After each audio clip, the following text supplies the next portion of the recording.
Good morning दोस्तों।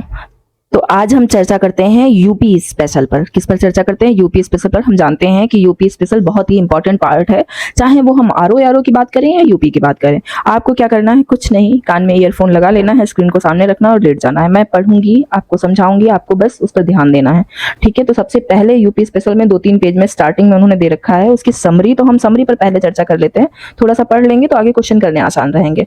तो ऐतिहासिक परिदृश्य से शुरू करते हैं। इसमें कुछ समझाना नहीं, बस पढ़ूंगी। कभी कभी होता है ना कि कोई अगर पढ़ता रहता है, हम सुनते रहते हैं, तो जब पढ़ते पढ़ते बोर हो जाइए, स्क्रीन को ऑन कर लीजिए, केवल सुनिए समाचारों की तरह, ठीक है।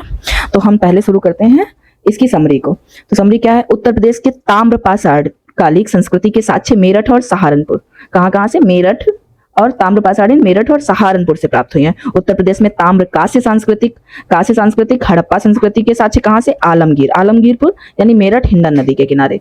बड़ा गांव एवं हुलास दोनों सहारनपुर से प्राप्त हुए हैं। हुलास खेड़ा के कुषाण काल से गुप्त काल तक के भौतिक अवशेष प्राप्त हुए हैं। यहाँ से कुषाण कालीन 200 मीटर लंबी सड़क, सुनियोजित जल निकासी व्यवस्था, कार्तिकेय की स्वर्ण प्रतिमा, चांदी के आहत सिक्के तथा कुषाणों के ताम्र सिक्के प्राप्त हुए हैं, ठीक है। उत्तर प्रदेश के उत्तर वैदिक संस्कृति में लाल मृदभांड कहाँ? पहली बात याद रखना कि उत्तर प्रदेश के उत्तर वैदिक संस्कृति के लाल मृदभांड के अवशेष के रूप में प्राप्त किए गए। उत्तर प्रदेश में पूरा पाषाणकालीन सभ्यता के साक्ष्य भी मिलते हैं। कहाँ मिलते हैं? इलाहाबाद के बेलन घाटी, सोनभद्र के सिंगरौली घाटी तथा चंदौली के चकिया नामक पुरा स्थल से प्राप्त हुए हैं, ठीक है। नेक्स्ट, बेलन नदी घाटी के पुरास्थलों की खोज एवं खुदाई इलाहाबाद के विश्वविद्यालय के प्रोफेसर जे.आर. शर्मा, कौन थे? जे.आर. शर्मा के निर्देशन में कराई गई थी, खुद नहीं की थी, इनके निर्देशन में कराई गई थी। बेलन घाटी के लोहदानाला, कहाँ? लोहदानाला नामक पुरास्थल में पाषाण उपकरणों के साथ साथ एक अस्थि निर्मित मात्र देवी, लोहदामाला में क्या प्राप्त हुई है? मात्र देवी की प्रतिमा प्राप्त हुई है। इलाहाबाद अब प्रयागराज के मेजा तहसील के चौपारी मांडो पुरास्थल की झोपड़ियों एवं मिट्टी के बर्तनों के अवशेष प्राप्त हुए हैं। मध्य पाषाणकालीन मानव अस्थिपंजर के कुछ अवशेष प्रतापगढ़ जिले से सराय नहराय, याद रखना बहुत इंपॉर्टेंट है, सराय नहराय से क्या प्राप्त हुआ है? अस्थिपंजर के कुछ आभूषण टाइप का अस्थिपंजर के बने हुए हैं। तथा महादहा से क्या प्राप्त? महादहा के स्थान से भी, महादहा पुरा स्थल से अन्य उपकरणों के साथ साथ सील लोढ़े, गर्त चूल्हे, समाधानस्थी आवास के साक्ष्य प्राप्त हुए हैं, ठीक है। अब चलो बात करते हैं दमदमा भी प्रतापगढ़ के पुरास्थल में हड्डी एवं सींग के उपकरण व आभूषण, गर्त चूल्हे 41 मानव समाधान मिले हैं, ठीक है। ये साक्ष्य पूछता है क्वेश्चन, और ये केवल यूपी स्पेशल में नहीं, हिस्ट्री में भी पूछ लेता है कि कौन से कहाँ मिले हैं और मिलाने को दे देता है, तो इसको ध्यान से देखना। फिर नेक्स्ट शुरू करते हैं। नवीनतम खोजों के आधार पर भारतीय उपमहाद्वीप में प्राचीनतम कृषि साक्ष्य वाला राज्य उत्तर प्रदेश के संत कबीर नगर जिले में स्थित लहुरा देव है। लहुरा देव कहाँ है? संत कबीर नगर जिले में स्थित है। यहाँ से 9000 ईसा पूर्व से 10,000 ईसा पूर्व के मध्य चावल के साक्ष्य प्राप्त हुए हैं। उल्लेखनीय है कि इस नवीनतम खोज के पूर्व भारतीय उपमहाद्वीप का प्राचीनतम कृषि साक्ष्य वाला उत्तर स्थल कौन है? मेहरगढ़ है। कौन सा है बच्चों? मेहरगढ़ है। और मेहरगढ़ कहाँ पड़ता है? पाकिस्तान के बलूचिस्तान में स्थित है। यहाँ से 700 ईसा पूर्व में गेहूं के साक्ष्य भी प्राप्त हुए हैं, तो मेहरगढ़ से गेहूं के भी साक्ष्य प्राप्त हुए हैं। जबकि प्राचीनतम चावल के साक्ष्य वाला राज्य कोल्डिवा है। चावल कहाँ से प्राप्त हुआ है? कोल्डिवा कहाँ पड़ता है? प्रयागराज जिले की बेलन घाटी नदी के पास। कहाँ पड़ता है? प्रयागराज जिले की बेलन घाटी नदी के पास में। फिर यहाँ से 6500 ईसा पूर्व में चावल की भूसी के साक्ष्य मिले हैं। माना जाता है कि मिर्जापुर, सोनभद्र, बुंदेलखंड तथा प्रतापगढ़ के सराय नराय के उत्खनन से नव पाषाण काल के औजार एवं हथियार मिलते हैं। हम जानते हैं कि हथियार जो है नव पाषाण काल युगीन साक्ष्य हैं। ये कहाँ से मिलते हैं? मिर्जापुर के सोनभद्र, बुंदेलखंड और प्रतापगढ़ के सराय नराय से मिलते हैं। आलमगीर से हड़प्पा कालीन वस्तुएं प्राप्त होती हैं। यह स्थल हड़प्पा काल सभ्यता के पूर्व विस्तार को प्रकट करता है। यहाँ के कपास उपजने के साक्ष्य भी मिलते हैं। कपास के कहाँ से साक्ष्य मिलते हैं? ये आपके मिलते हैं आलमगीरपुर से, ठीक है। फिर सोहगौरा गोरखपुर जिले में स्थित है। पहले याद रखना सोहगौरा है कहाँ? ये गोरखपुर जिले में है। से उत्तर काली पॉलिशदार मृदभांड, हम जानते हैं कि लाल पॉलिशदार, काली पॉलिशदार मृदभांड संस्कृति अवशेष प्राप्त हुए हैं। यहाँ से मौरोत्तर कालीन एवं कुषाण कालीन सिक्के प्राप्त होते हैं। कैसे? मौरोत्तर कालीन एवं कुषाण कालीन सिक्के प्राप्त होते हैं। हस्तिनापुर मेरठ जिले में स्थित है। से ऊपरी गंगा घाटी की संस्कृतियों के अनुक्रम की जानकारी मिलती है। यहाँ के मृदभांड संस्कृतियों से लेकर मौरोत्तर युग तक के साक्ष्य मिले हैं। हस्तिनापुर से उत्खनन में मौरोत्तर कालीन प्रस्तर प्रतिमाएं, मथुरा में दत्तवंशी शासकों के सिक्के, कुषाण के सिक्के और यदुओं में मृदाओं प्राप्त हुई हैं। इसकी स्थापना हस्तिन नामक शासक ने की है। महाभारत काल में यह कौरवों की राजधानी भी हुआ करती। 16 महाजनपद के बारे में सुन लेते हैं। 16 महाजनपदों में से 8 महाजनपद जो है वो उत्तर प्रदेश में ही है। पहले इसे मध्य देश कहते थे ना, तो ये उत्तर प्रदेश में ही प्राप्त है, आधुनिक उत्तर प्रदेश में स्थित है, जिनके नाम कुरु, पंचाल, काशी, कौशल, सूरसेन, चेदी, वत्स और मल्ला। कौन कौन से? कुरु, पंचाल, काशी, कौशल, सूरसेन, चेदी, वत्स और मल्ल। ठीक है। कौशल महाजनपद अवध क्षेत्र में अवस्थित था। इसमें उत्तरी कौशल की राजधानी साकेत अयोध्या और दक्षिणी कौशल की राजधानी श्रावस्ती जिले में सहेत महत थी। ठीक है। सतपथ ब्राह्मण में कौशल अवध का उल्लेख हुआ है। ये क्वेश्चन पूछा गया है कि सतपथ ब्राह्मण में किसका उल्लेख है, तो सतपथ ब्राह्मण में कौशल का उल्लेख है। कौशल मतलब अवध। ठीक है। कुरु महाजनपद मेरठ में दिल्ली तक विस्तृत था, जिसकी राजधानी इंद्रप्रस्थ थी, जिसकी राजधानी इंद्रप्रस्थ थी। पंचाल महाजनपद बरेली, बदायूं, फर्रुखाबाद क्षेत्र में स्थित था। पंचाल महाजनपद के उत्तरी भाग को राजधानी अहिच्छित्र तथा दक्षिणी भाग को राजधानी काम्पिल्य थी। ठीक है। महाजनपद युग में संकिसा यानी जो फर्रुखाबाद के समीप में स्थित है, पंचाल के महाजनपद के प्रमुख नगर थे संकिसा। वर्तमान मथुरा में के सीमावर्ती क्षेत्रों में से स्थित सूरसेन महाजनपद की राजधानी मथुरा थी। वत्स महाजनपद प्रयागराज के समीपवर्ती क्षेत्र में स्थित है कि राजधानी कोशम थी। ये मिलाने को क्वेश्चन दे देते हैं, 1-2 आते होते हैं, ये क्वेश्चन हो जाता है, बहुत कठिन नहीं होता है। वर्तमान कौशाम्बी क्षेत्र था। दूसरी और तीसरी शताब्दी में कौशाम्बी मेघों की राजधानी थी। इस काल में कौशाम्बी ने राजनीतिक एवं आर्थिक रूप से महत्वपूर्ण स्थान प्राप्त किए। ठीक है। इसे आद्य नगरी स्थल भी कहा जाता था। कौशाम्बी को क्या कहा जाता था? कौशाम्बी को आद्य नगरी स्थल भी कहा जाता था। पूछ सकते हैं आद्य नगरी स्थल किसे कहते हैं। कौशाम्बी थेर पंथ का प्रमुख केंद्र भी था। कौशाम्बी किसका प्रमुख केंद्र था? थेर पंथियों का। ठीक है। इस नगर के हूड़ नेता तोरमाड़ ने अधिक क्षति पहुंचाई थी। मल्ल महाजनपद देवरिया गोरखपुर क्षेत्र के राजधानी कुशीनगर, कसिया तथा पावा पडरौना थी। कुशीनगर में 483 ईसा पूर्व गौतम बुद्ध के महापरिनिर्वाण की प्राप्ति हुई। ठीक है। कालसी यानी वर्तमान में उत्तराखंड में यह है। अशोक का 14वां शिलालेख प्राप्त होता है। अशोक का 14वां शिलालेख कालसी से प्राप्त हुआ और ये वर्तमान में उत्तराखंड में है। यहाँ से संस्कृत पदों में उत्तीर्ण ईंटों की एक वेदी मिली है, जो तृतीय सती के शासक शीलवर्मन के अश्वमेध यज्ञ स्थल का साक्ष्य है। महात्मा बुद्ध ने वैशाली के संग में महिलाओं की प्रव्रज्या को अनुमति दी है और प्रजापति गौतमी बुद्ध की सौतेली माता, बुद्ध की मौसी भी और बुद्ध की सौतेली माता दोनों थी। प्रजापति गौतमी दीक्षा पाने वाली प्रथम महिला थी। बौद्ध परंपरा के अनुसार संकिसा में भगवान बुद्ध इंद्र व ब्रह्म के साथ स्वर्ग से धरती पर आए थे। संकिसा ने स्कंदगुप्त का एक सिक्का भी प्राप्त हुआ है।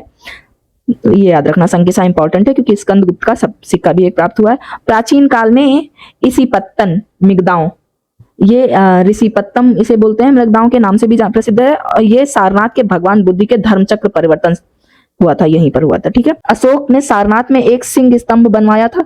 इस सिंह स्तंभ शीर्ष को स्वतंत्र भारत के राज्य चिन्ह, सबने देखा है, के रूप में अपनाया गया।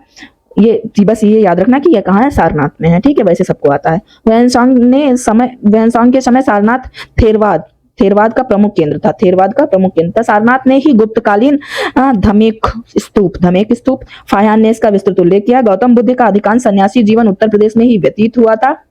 इसी कारण उत्तर प्रदेश को बौद्ध धर्म का पालना किसे कहा जाता है? उत्तर प्रदेश को कहा जाता है, क्योंकि बुद्ध धर्म का सर्वाधिक जीवन यहीं व्यतीत हुआ था। बुद्ध का जन्म, ज्ञान प्राप्ति, महापरिनिर्वाण 3 वैशाखी पूर्णिमा में को ही हुई। इसलिए बौद्ध धर्म की वैशाख पूर्णिमा को महत्वपूर्ण स्थान है। समझ गए ना कि वैशाखी पूर्णिमा को क्यों महत्वपूर्ण स्थान है? क्योंकि इसी दिन इनको ज्ञान प्राप्ति हुई, इसी दिन का जन्म हुआ, इसी दिन इनकी मृत्यु वो हुई। गौतम बुद्ध ने सर्वाधिक वर्षा काल कौशल राज्य में व्यतीत किए थे। ठीक है। बौद्ध धर्म अगुत्तर निकाय एवं जैन धर्म भगवती सूत्र, अगुत्तर निकाय और भगवती सूत्र। 16 महाजनपदों का साक्ष्य प्राप्त होता है। चेदी महाजनपद की राजधानी शक्तिमती बांदा के समीप स्थित थी। अयोध्या अभिलेख पुष्यमित्र संगु शासक से अयोध्या के राज्यपाल धनवेद से संबंधित है। इस पे पता चलता है कि पुष्यमित्र संगु ने तो अश्वमेघ यज्ञ किए थे। फैनसांग चीनी यात्री ने अपनी यात्रा विवरण सीयूकी के अतरंजी खेड़ा को पिलोसान कहा है। क्या कहा है? पिलोसान कहा है अतरंजी खेड़ा को। उत्तर वैदिक युग से संबंध स्थल अतरंजी खेड़ा एटा जिले में स्थित है। से गौरिक मृदघाट तथा कृष्ण लोहित मृदभांड संस्कृतियों के अवशेष प्राप्त हुए हैं। अतरंजी खेड़ा से 1000 ईस्वा पूर्व में लौह प्रयोग, धान की खेती, वृत्ताकार अग्निकुंड एवं गौरिक, अनाथ पिंडक और जेतवन महाविहार बौद्धों के अनुदान से दिया गया है। आजीवक संप्रदाय के प्रवर्तक मखलीपुत्र गोसाल जो थे, आजीवक संप्रदाय के नेक्स्ट, आजीवक संप्रदाय के प्रवर्तक मखलीपुर गौशाल की जन्मभूमि भी श्रावस्ती में है। देवताओं के किले के रूप में विख्यात प्राचीन जैन मूर्तियों एवं शिल्प कला हेतु सुप्रसिद्ध स्थल देवगढ़ है। महोबा गोरखपुर पहाड़ पर चट्टानों को काटकर निर्मित 24 तीर्थरों की प्रतिमाएं हेतु विख्यात है। काड़की देवरिया, काड़की कहाँ है? देवरिया। नवे तीर्थकर भगवान सुविधान जो पुष्पदंत का निवास स्थल है। अयोध्या का प्राचीन नाम अयाचा है। बौद्ध परंपरा के अनुसार अशोक ने एक स्तूप का निर्माण अयोध्या में कराया था। अहित से मित्र उपाधि वाले राजाओं के सिक्के प्राप्त होते हैं। अहित क्षेत्र के शासक अच्युत को गुप्त नरेश समुद्रगुप्त ने पराजित किया था। अहित क्षेत्र ने गुप्तकालीन यमुना की एक मूर्ति प्राप्त हुई है। प्राचीन काल में कन्नौज कानकुब्ज के नाम से प्रसिद्ध था। कानाकुब्ज, कन्नौज के ब्राह्मण को इसलिए कानकुब्ज ब्राह्मण भी कहते हैं। पुष्मित शासक हर्षवर्धन के काल के कन्नौज नगर महोदयश्री अथवा महोदय नगर, कन्नौज को महोदयश्री या महोदय नगर कहा जाता था। विष्णु धर्मोत्तर पुराण के कन्नौज को महोदय बताया गया है। विष्णु धर्मोत्तर जो पुराण है उसमें कन्नौज को महोदय बताया गया। कन्नौज पर आधिपत्य के लिए गुर्जर प्रतिहारों, पालों तथा राष्ट्रकूटों के मध्य दीर्घकालीन त्रिकोणीय संघर्ष हुआ है। सर्वाधिक समय तक कन्नौज पर गुर्जर प्रतिहारों ने शासन किया है। बौद्ध काल में कपिल वस्तु सिद्धार्थनगर जिले से के पिपिहारा के स्वामी शाक्य गणराज्य की राजधानी थी। कपिल ऋषि के वास स्थान के इस स्थल का नाम कपिल वस्तु पड़ा। यह श्रावस्ती वाराणसी मार्ग तथा वैशाली पुर मार्ग का केंद्र स्थल है। काम्पिल्य बदायूं एवं फर्रुखाबाद के मध्य स्थित है। प्राचीन काल में शिक्षा का प्रसिद्ध केंद्र रहा है। कौन? काम्पिल्य रहा है। ठीक है। हरौरा मिर्जापुर में अशोक की लघु शिलालेख तथा सारनाथ की वाराणसी तथा कौशाम्बी की लघु स्तंभ लेख मिला है। सांची एवं सारनाथ के लघु स्तंभ लेख में अशोक अपने महामात्रों को संघ भेद रोकने का आदेश देते हैं। प्रयाग स्तंभ पर अशोक की रानी कारुवक्कारी द्वारा दान दिए जाने का उल्लेख है। इसे रानी का अभिलेख भी कहा जाता है। प्रयाग के अशोक स्तंभ पर हरिशेर द्वारा रचित समुद्रगुप्त का प्रशस्ति लेख उत्कीर्ण है। काशी का सर्वप्रथम उल्लेख अथर्ववेद में मिलता है। काशी का सर्वप्रथम उल्लेख जो है वो अथर्ववेद में मिलता है। महाभारत के अनुसार इस नगर की स्थापना दिवोदास ने की थी। काशी महाजनपद की राजधानी वाराणसी थी। गढ़वा प्रयागराज में कुमार गुप्त प्रथम ने 2 शिलालेख अथवा स्कंद गुप्त ने 1 शिलालेख प्राप्त बनवाया था जो हमें प्राप्त हुआ। भीतरी स्तंभ लेख गाजीपुर, भीतरी स्तंभ लेख कहाँ? गाजीपुर में हुरों के साथ साथ स्कंद गुप्त के युद्ध का वर्णन है। देवगढ़ ललितपुर से प्राप्त पुरातत्व साक्ष्यों में गुप्तकाल के विशेष स्थापत्य एवं मूर्तिकला के साक्ष्य मिलते हैं। यहाँ गुप्तकालीन मंदिरों में दशावतार मंदिर उल्लेखनीय है। यहाँ से जैन तीर्थकर ऋषभ देव की पुत्री ब्राह्मी द्वारा उत्कीर्ण लिपियों का अभिलेख मिलता है। हर्षवर्धन प्रति 5वें वर्ष प्रयाग के महामोक्ष परिषद का आयोजन किया करते थे। हर्षवर्धन का 628 ईसा पूर्व में ताम्र दानपत्र लेख बांसखेड़ा से प्राप्त हुआ है, जिसमें हर्ष की वंशावली, प्रशासनिक संरचना एवं सैनिक अभियानों का उल्लेख है। इस अभिलेख में हर्षवर्धन द्वारा अहिच्छित्र भुक्त के मर्कटक सागर को कर मुक्त करके 2 ब्राह्मणों के दान देने का उल्लेख मिलता है। इस अभिलेख में हर्ष ने हस्ताक्षरों में अनुलिपि उत्तीर्ण की है। गुप्तकालीन मंदिरों में भीतरगांव का मंदिर कानपुर नगर में स्थित है। चंद्रगुप्त द्वितीय विक्रमादित्य काल में बनवाया गया था। यह मंदिर केवल ईंटों से ही निर्मित है। इसकी विशेषता शिखर का होना तथा ऊंचे चबूतरे पर निर्मित होना माना जाता है। इसकी छत पिरामिडाकार है। कुषाणों की पूर्वी साम्राज्य की राजधानी मथुरा थी। यहाँ के कुषाणों के सिक्कों की काफी मात्रा मिली है। समुद्रगुप्त ने मथुरा के शासक गणपति नाग को पराजित किया है। मौर्योत्तर युग में मथुरा एशिया में संबद्ध रेशम मार्ग से जुड़ा हुआ है। मथुरा साटक वस्त्र निर्माण का प्रमुख केंद्र है। यह श्वेतांबर जैन मत का केंद्र है। यहाँ बौद्ध मत की सर्वास्तिवादी विचारधारा का उद्भव एवं विकास हुआ है। यहाँ मथुरा कला शैली में बुद्ध को प्रथम मूर्ति निर्मित की गई है। यहाँ से कनिष्क के 2 अभिलेख प्राप्त होते हैं।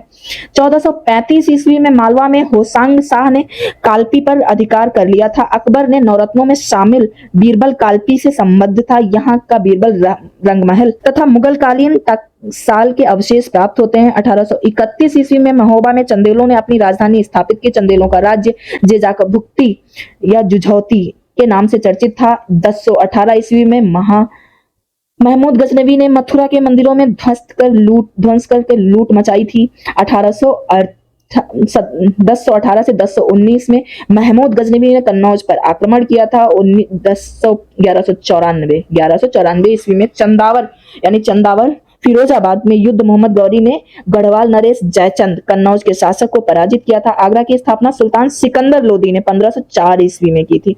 मुगल काल में आगरा शिक्षा का प्रमुख केंद्र माना जाता था। आगरा के समीपवर्ती क्षेत्रों में मुगल काल के नील की खेती होती थी। आगरा के सिकंदरा नामक स्थान पर जहांगीर के काल में अकबर के मकबरे का निर्माण कार्य पूर्ण कराया गया। यह मकबरा बगीचे में स्थित है। आगरा यमुना नदी के तट पर स्थित है। यहाँ पर जहांगीर के किले की यमुना नदी के दूसरे तट पर एक सोने की जंजीर लगवाई गई थी। इस जंजीर को न्याय की जंजीर की संज्ञा दी जाती है। न्याय चाहने वाला कोई भी फरियादी इस जंजीर को खींचकर बादशाह से न्याय की गुहार कर सकता था। आगरा में स्थित मुसम्मन बुर्ज में हरम की महिलाएं पशु युद्ध देखती थी। आगरा में ही मीना बाजार लगती थी। मीना बाजार में ही जहांगीर सर्वप्रथम नूरजहां से मिला था। ये जरूर याद रखना, कहाँ मिला था, प्रेम प्रसंग कहाँ स्टार्ट हुआ था इनका। मुगल साम्राज्य के संस्थापक बाबर ने आगरा में अपनी राजधानी बनाया। आगरा के किले का निर्माण अकबर ने कराया था। नूरजहां ने आगरा में अपने पिता एतमादौला का मकबरा बनवाया था। यह मकबरा श्वेत संगमरमर से निर्मित था और इसमें अलंकरण के लिए चित्रदुरा शैली का प्रयोग किया गया था। शाहजहां द्वारा निर्मित आगरा का ताजमहल एवं मोती मस्जिद स्थापत्य कला की श्रेष्ठता के प्रतीक हैं। यूरोपीय यात्रियों राल्फ फिंच एवं बर्नियर ने आगरा में वैभव की प्रशंसा की है। सल्तनत काल एवं मुगल काल में कड़ा यानी प्रयागराज के निकट पश्चिम में गंगा तट पर स्थित महत्वपूर्ण इख्ता सूबा था। सुल्तान जलालुद्दीन खिलजी ने के समय कड़ा का सूबेदार अलाउद्दीन खिलजी था। यहीं से अलाउद्दीन खिलजी ने 1296 में अपना देवगिरी अभियान संपन्न किया। 1296 में। 1296 में ही सुल्तान जलालुद्दीन खिलजी की हत्या अलाउद्दीन खिलजी ने कड़ा में कर दी थी। कड़ा क्षेत्र में स्वर्गद्वारी की स्थापना मोहम्मद बिन तुगलक ने की थी। संत मलूका दास की जन्मस्थली कड़ा थी। पूर्व मध्यकाल में कालिंजर बांदा जिले पर राजपूतों का शासन स्थापित हुआ। 12वीं शताब्दी में पश्चात कालिंजर तुर्कों, अफगानों और मुगलों आक्रमणों को प्रभावित करता है। ये सिर्फ एक बार सुन लेना है, बहुत ज्यादा हेडक नहीं लेनी। जब क्वेश्चन आएंगे तो अपने आप ही सॉल्व हो जाएंगे। एक बार सिर्फ सुने रहोगे तो ज्यादा प्रभावी रहेगा। 1022 ईस्वी में महमूद गजनवी ने कालिंजर की पद्राकांत किया। भारत में तुर्कों का आगमन के समय कोल पर राजपूत का प्रभुत्व स्थापित हुआ। कुतुबुद्दीन ऐबक ने 1192 में कोइल पर अधिकार स्थापित कर दिया था। सुल्तान बहलोल लोदी के समय कोइल का स्थानीय शासक ईशा खां था, जिसने बहलोल लोदी की अधीनता स्वीकार कर ली थी। 1193 में कुतुबुद्दीन ऐबक ने बरन को दिल्ली सल्तनत का अंग बना लिया था। कुतुबुद्दीन ऐबक ने चंदेल शासक परमदिरिदेव और 1203 में कालिंजर में पराजित कर दिया था। 1545 ईस्वी में कालिंजर में सैन्य अभियान के दौरान ही बारूद विस्फोट में शेरशाह सूरी की मृत्यु हो गई थी।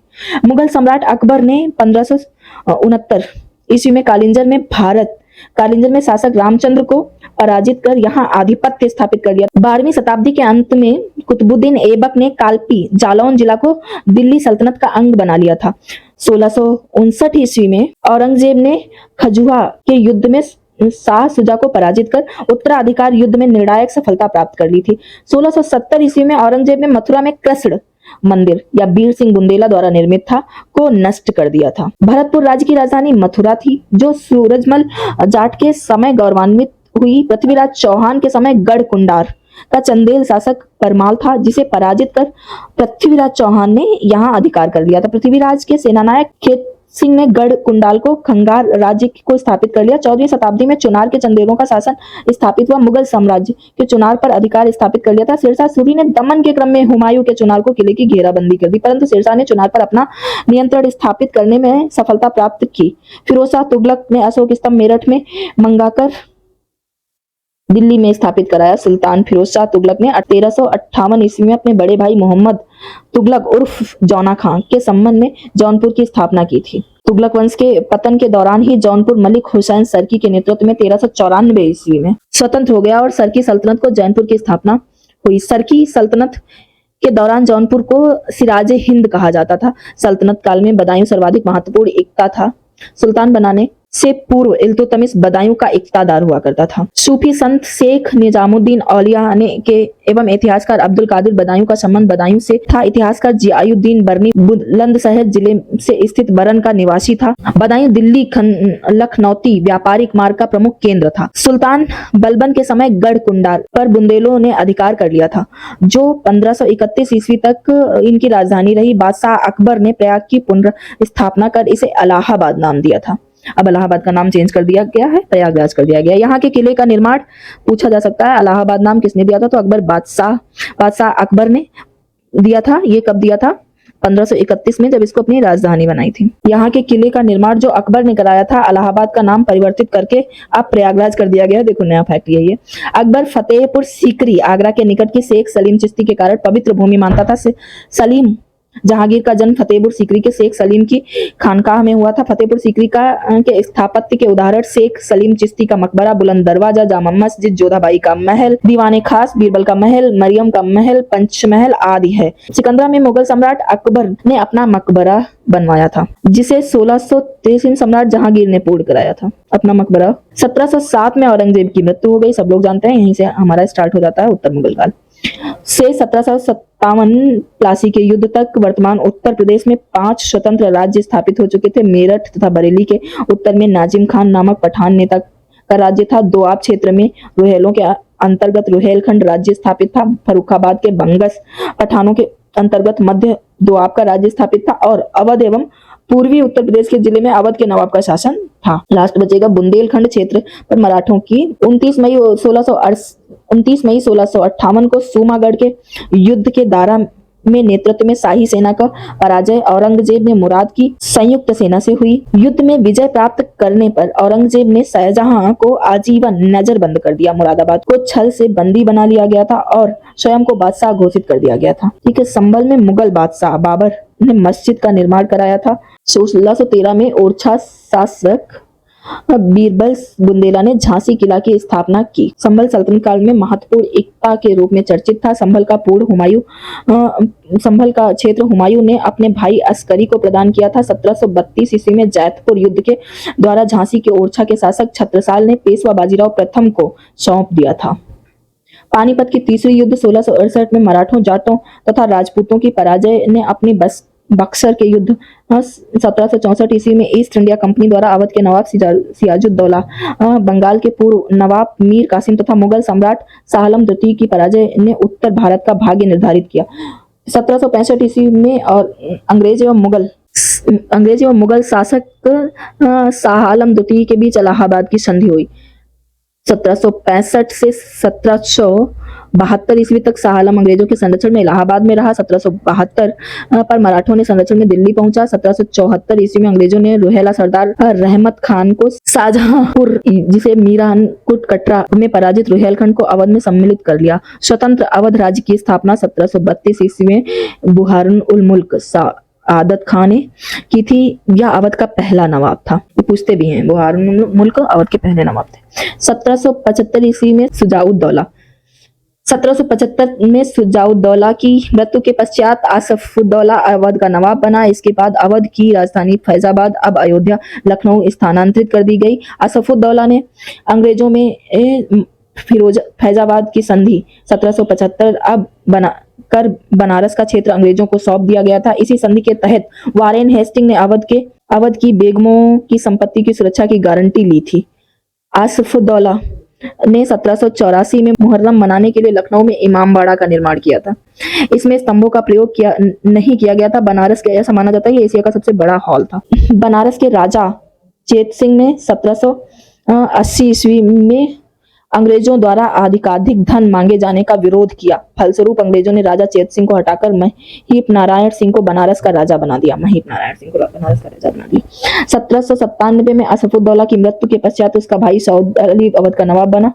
उसने इलाहाबाद का किला अंग्रेजों को सौंप दिया और बाह्य आक्रमण से सुरक्षा के बदले प्रतिवर्ष 76 लाख रुपए ईस्ट इंडिया कंपनी को देने का वचन दिया। 1803 में लॉर्ड लेक ने मराठों को पराजित कर अलीगढ़ एवं आगरा पर अधिकार कर लिया। 1808 ईस्वी में अवध के नवाब सऊदउल्लाह अली खान की सुरक्षा की गारंटी के बदले गोरखपुर, रुहेलखंड, इलाहाबाद, प्रयागराज, फतेहपुर, कानपुर, इटावा एवं एटा के क्षेत्र राज्यों को प्रदान किए। 1809 ईस्वी में फर्रुखाबाद के नवाब ने अपना क्षेत्र अंग्रेजों को सौंप दिया। 1836 ईस्वी में इस प्रांत का नाम उत्तर पश्चिमी प्रांत रखा गया। इस समय इस प्रांत में दिल्ली तथा अजमेर के क्षेत्र को सम्मिलित किया गया। 1857 ईस्वी में भारत की जनता, जमींदारों और राजाओं ने अंग्रेज शासक के विरुद्ध एक महान विद्रोह किया, जिसे वीर सावरकर ने भारत के प्रथम स्वाधीनता संग्राम की संज्ञा दी है। 1857 के विद्रोह को किसने? वीर सावरकर ने प्रथम स्वतंत्रता संग्राम कहा है।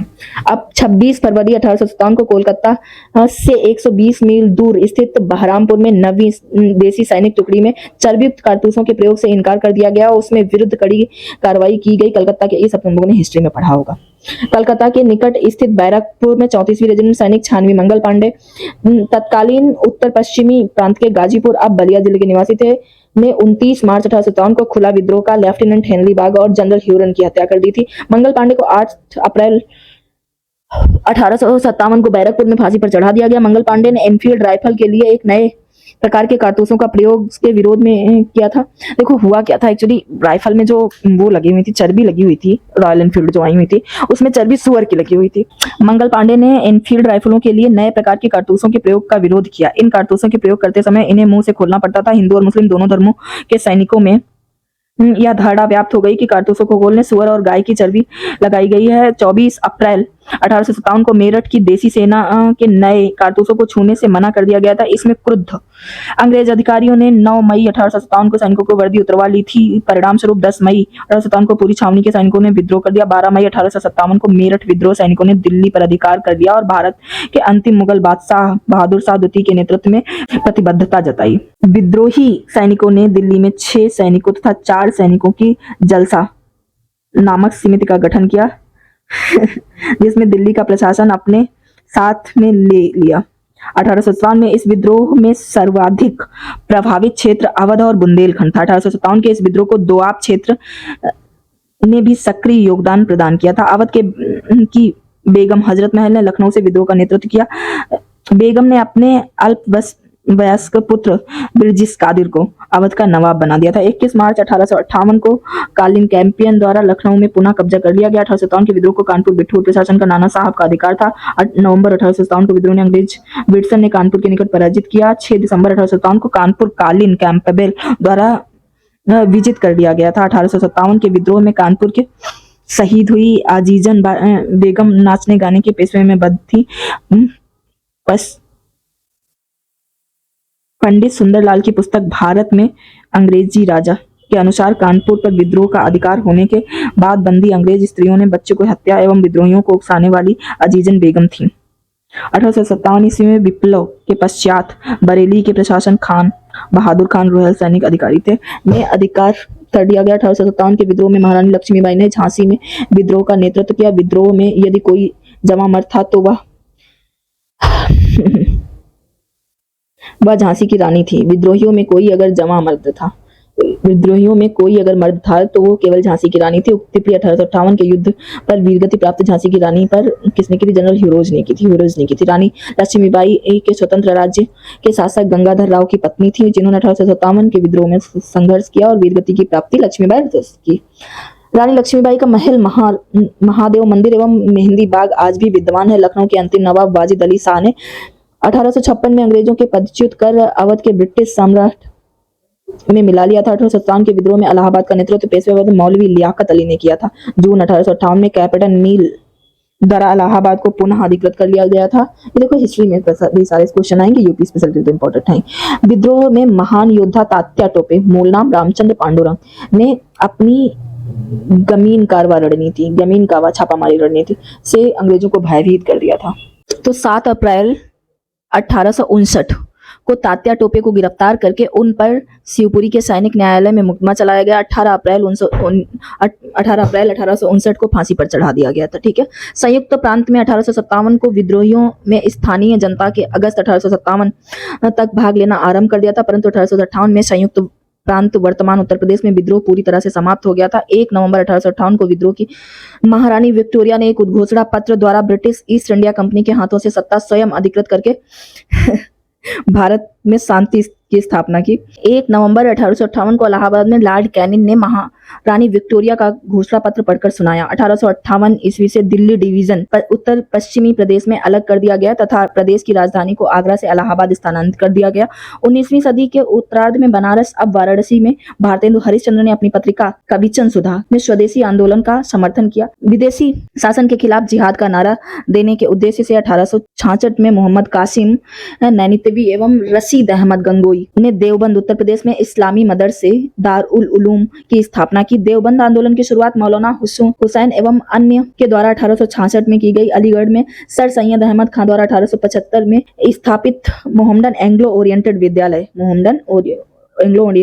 विद्यालय 1875 में, कहाँ, अलीगढ़ में, का वर्तमान नाम अलीगढ़ मुस्लिम यूनिवर्सिटी इसी का नाम है, अलीगढ़ मुस्लिम यूनिवर्सिटी। सर सैयद अहमद खान ने मुसलमानों की स्थिति सुधारने के लिए अलीगढ़ आंदोलन चलाया। 28 से 30 दिसंबर 1885 को भारतीय राष्ट्रीय कांग्रेस के प्रथम अधिवेशन मुंबई में शामिल 72 प्रतिनिधियों ने उत्तर प्रदेश में शामिल प्रतिनिधि गंगा प्रसाद वर्मा, प्राणनाथ, पंडित मुंशी ज्वाला प्रसाद, जानकीनाथ घोषाल, रामकली चौधरी, बाबू शिव प्रसाद चौधरी, बाबू जमुना दास तथा लाला बैजनाथ। भारतीय राष्ट्रीय कांग्रेस के द्वितीय अधिवेशन कलकत्ता 1886 में भारतीय राष्ट्रीय कांग्रेस द्वारा सार्वजनिक सेवा से जुड़े प्रश्नों पर विचार करने हेतु 17 सदस्यीय समिति में उत्तर प्रदेश में 5 सदस्यों का चयन किया गया। गंगा प्रसाद वर्मा, प्राणनाथ, हामिद अली, नवाब रजा अली खान, मुंशी काशी प्रसाद। भारतीय राष्ट्रीय कांग्रेस के उत्तर प्रदेश में वर्ष 1947 तक कुल 9 अधिवेशन हुए। भारतीय राष्ट्रीय कांग्रेस ने उत्तर प्रदेश में सर्वाधिक 3 बार अधिवेशन, इलाहाबाद 1888, जॉर्ज यूले 1892, अध्यक्ष WC बनर्जी 1910, अध्यक्ष विलियम वेडनबर्ग, और लखनऊ में अध्यक्ष अंबिका चरण मजूमदार वर्ष 1916, पंडित जवाहरलाल नेहरू 1936। इलाहाबाद एवं लखनऊ के अतिरिक्त 3 अन्य शहरों में भी हुए हैं। कहाँ 3 अन्य शहरों में हुए हैं, बस देख लो। बनारस में हुआ है, ये 1905 में हुआ है, और 1925 कानपुर में हुआ है। बनारस में गोपाल कृष्ण गोखले ने अध्यक्षता की थी, 1925 में सरोजिनी नायडू ने की थी, और 1946 में मेरठ में हुआ है, आचार्य JB कृपलानी ने की थी।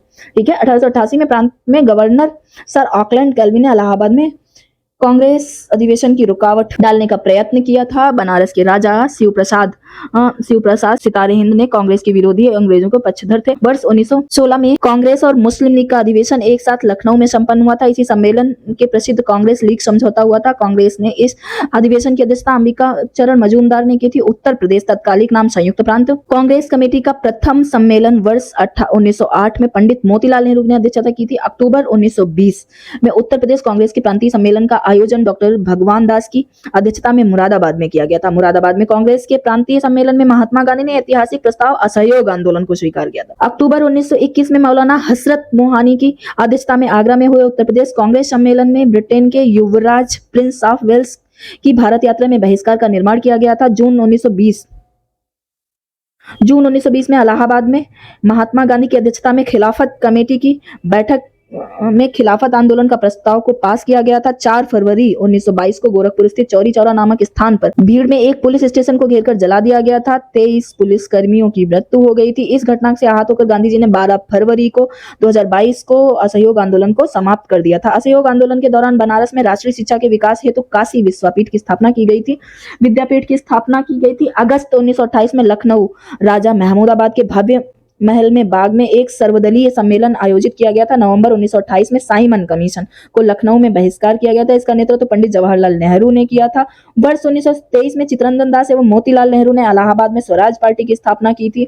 इसके अध्यक्ष CR दास थे तथा महासचिव मोतीलाल नेहरू थे। भारतीय कम्युनिस्ट पार्टी का प्रथम सम्मेलन सिंगरौली चेट्टियार की अध्यक्षता में दिसंबर 1925 में कानपुर में हुआ था। दिसंबर 1925 में कानपुर में एक पत्रकार सत्यभक्त ने भारतीय कम्युनिस्ट पार्टी की स्थापना की थी। सत्यभक्त ने भारतीय कम्युनिस्ट पार्टी की स्थापना की थी। प्रताप एवं प्रभु बोल्शेविज्म का प्रसार करने वाले कानपुर से छपने वाले अखबार थे। वर्ष 1918 में गौरीशंकर मिश्र, इंद्र नारायण द्विवेदी तथा मदन मोहन मालवीय ने उत्तर प्रदेश किसान सभा की स्थापना की। बाबा रामचंद्र पर इस बार मेंस में भी क्वेश्चन बना था।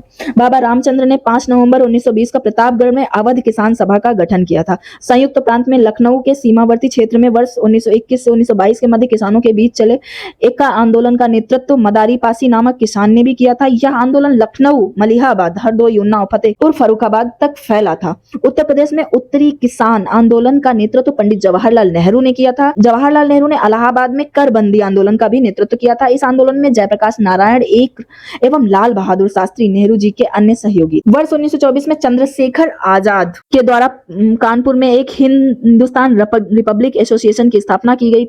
इस संगठन में सचिंद्रनाथ सन्याल, योगेश चंद्र चटर्जी, रामप्रसाद बिस्मिल, राजेंद्र लिहड़ी इत्यादि क्रांतिकारी थे। चंद्रशेखर आजाद ने वर्ष 1928 में हिंदुस्तान सोशलिस्ट रिपब्लिक एसोसिएशन की स्थापना की थी। हिंदुस्तान सोशलिस्ट रिपब्लिक एसोसिएशन, जिसका मुख्यालय आगरा में बनाया गया था। 9 अगस्त 1925 को लखनऊ के निकट काकोरी में क्रांतिकारी ट्रेन डकैती वाला याद ही होगा, सरकारी खजाने को लूट लिया गया था। इस कांड में शामिल राम प्रसाद बिस्मिल, अशफाकुल्ला खां और राजेंद्र लिहड़ी तथा रोशन सिंह को फांसी पर, रामप्रसाद खत्री तथा मंथनदास गुप्त आदि को दीर्घकालिक कारावास का दंड दिया गया था। रामप्रसाद बिस्मिल को गोरखपुर, अशफाक उल्ला खां को फैजाबाद अब जो अयोध्याबाद है, रोशन सिंह को नैनी इलाहाबाद अब प्रयागराज तथा राजेंद्र लिहड़ी को गोंडा में फांसी दे दी गई थी।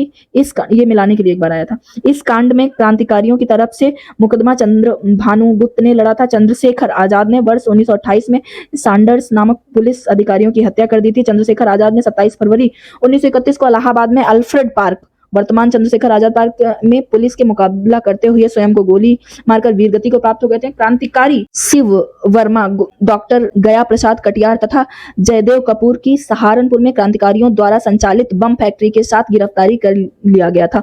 वर्ष 1926 के चुनाव में संयुक्त प्रांत में नेशनलिस्ट पार्टी का सबसे अधिक सीटें प्राप्त हुई थी। वर्ष 1937 में निर्वाचनों में संयुक्त प्रांत की विधानसभा में निर्वाचित होकर आने वाले कुल 64 मुस्लिम स्थानों में विभिन्न पार्टियों को प्राप्त स्थान इस प्रकार थे: मुस्लिम लीग 29, स्वतंत्र उम्मीदवार 24, Congress 1, national agriculture party of Agra 7 तथा national agriculture party of Awadh 3।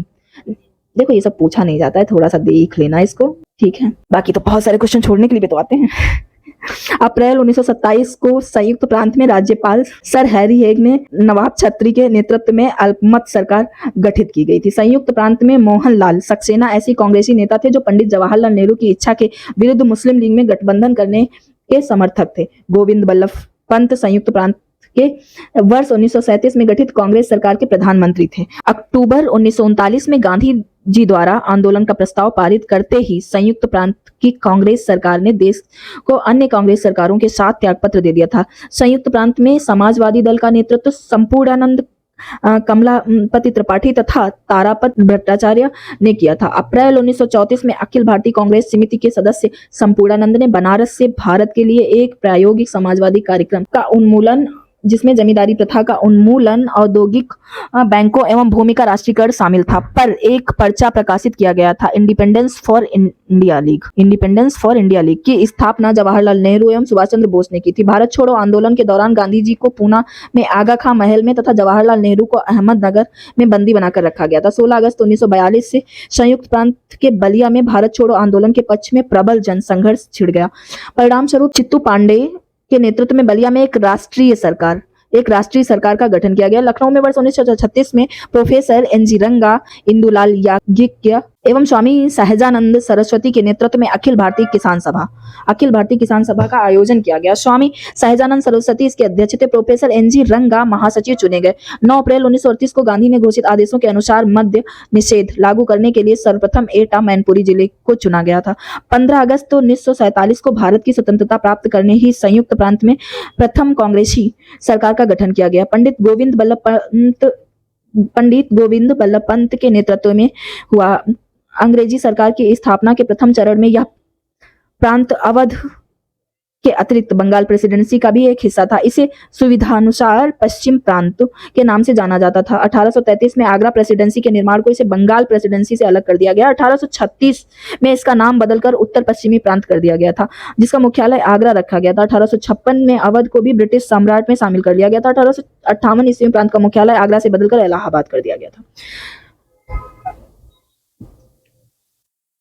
1869 ईस्वी में उच्च न्यायालय को भी आगरा से हटाकर इलाहाबाद कर दिया गया था। अवध और उत्तर पश्चिम प्रांत का प्रशासनिक एवं न्यायिक विभाजन 1877 तक बना रहा। अवध का प्रशासनिक एवं न्यायिक मुख्यालय लखनऊ रहा तथा उत्तर पश्चिम प्रांत का मुख्यालय इलाहाबाद रहा। 1877 ईस्वी में इन दोनों प्रांतों का एकीकरण, इस प्रांत का नाम उत्तर पश्चिम प्रांत आगरा और अवध कर दिया गया था। वर्ष 1902 में इसका नाम बदलकर आगरा और अवध का संयुक्त प्रांत कर दिया गया था। 2 नवंबर 1925 को प्रदेश की राजधानी इलाहाबाद से लखनऊ स्थानांतरित कर दी गई थी तथा प्रदेश के उच्च न्यायालय इलाहाबाद ही बना रहने दिया गया था। साथ ही लखनऊ में उच्च न्यायालय की एक न्यायिक पीठ की स्थापना की गई। वर्ष 1935 तक प्रांतीय सचिवालय के इलाहाबाद से लखनऊ स्थानांतरित का कार्य पूरा करने के बाद लखनऊ के इस प्रांत की राजधानी घोषित किया गया था। 1937 में इसका नाम संक्षिप्त में संयुक्त प्रांत कर दिया गया था। 24 जनवरी 1950 को भारत के गवर्नर जनरल ने यूनाइटेड प्रोविंसेस आदेश 1950 नाम बदलकर इसके अनुसार यूनाइटेड प्रोविंसेस का नाम बदलकर उत्तर प्रदेश रखा गया। उत्तर प्रदेश सरकार ने वर्ष 2018 में प्रथम बार प्रदेश की स्थापना दिवस उत्तर प्रदेश दिवस के रूप में मनाया था। तब से यह 24 जनवरी उत्तर प्रदेश दिवस मनाया जाता है। तो ये हम लोगों ने पढ़ लिया है पूरा इसका थ्योरी कि क्या थ्योरी थी। ये 4 से 5 पेज में थी, इसको हम लोगों ने पढ़ा है और समझा है। अब हम लोग करेंगे क्वेश्चन सॉल्व, ठीक है। तो क्वेश्चन सॉल्व नेक्स्ट वीडियो से हम लोग शुरू करेंगे। ये एक पूरा वीडियो होगा थ्योरी का। तब तक के लिए नमस्कार, थैंक यू।